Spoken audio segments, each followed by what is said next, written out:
Mr. Han here. Today! Nutrition. Joe, what are we discussing today? We are discussing don't count your calories. Don't count your calories, But but calories still count. calories still count. You gonna do this the whole thing? Possibly. I hope so. It'll be a twist. So we don't recommend that people count calories from day one.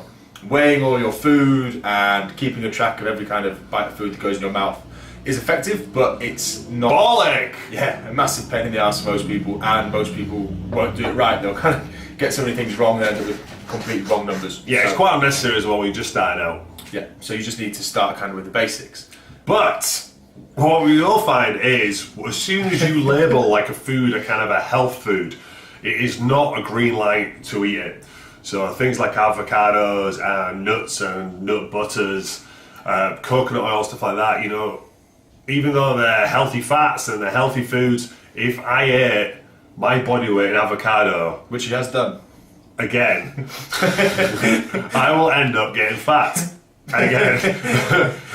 So you can eat in excess. So you know, like say, you still got to treat them like say with the very very calorie dense. You know, the much better option than eating, you know, 26 dime bars all melted together.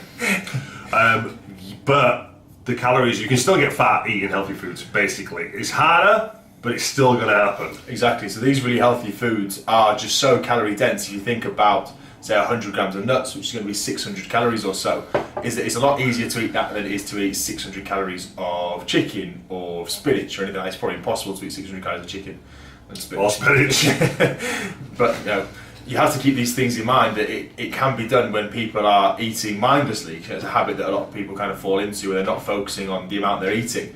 So then if they replace their foods with these really calorie dense meals, it's so easy to overconsume, and they'll kind of wonder, I'm eating the right things, but I'm not losing weight or making the progress I want, and that can often be the root cause. Indeed, nuts are usually the major culprit because they're delicious. Yeah, nut butter.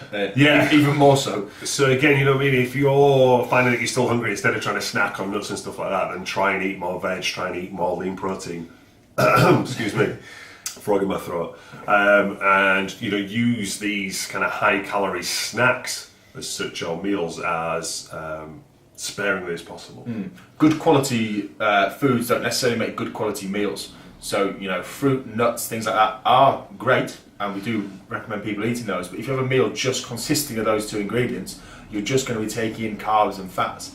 Your fibre intake is going to be quite low, your protein intake is going to be quite low. And essentially, those are the best nutrients for keeping you full, for lower calories, which is ultimately what we're looking for, is to keep you as full as possible without taking in huge amounts of calories. So if you do have a snack of peanut butter and banana, ultimately it's not going to keep you as full as 100 calories spent elsewhere, if you look at it from that kind of perspective. So you just need to keep that in mind sometimes, that these things can be eaten. They may be delicious often, but that doesn't mean you should eat them. You know, that's it. You know, we've had you know, clients and stuff like that will come up with these kind of healthier, almost like kind of paleo snacks and things like that. So stuff like, you know, grilled apples with cinnamon and nut butter on, and you know, Oats, banana, peanut butter. Yeah, you know, these energy balls, they're my favourite. So it's just like peanut butter, you know, agave syrup. So dates. Yeah, oats, dates, all natural ingredients. But basically, you've got a ball of kind of fat and sugar, which is still going to affect your body in a similar fashion,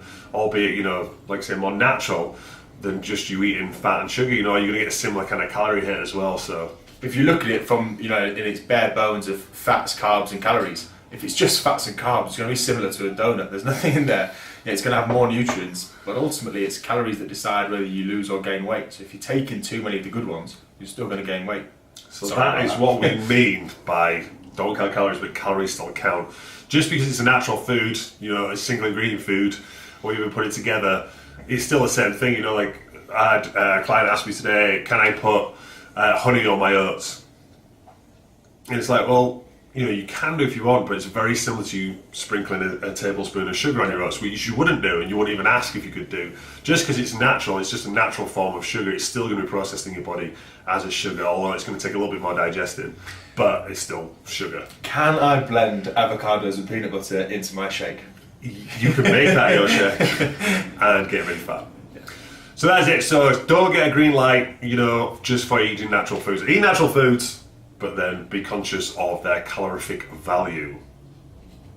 Solid. Yeah, word. Cat my feet.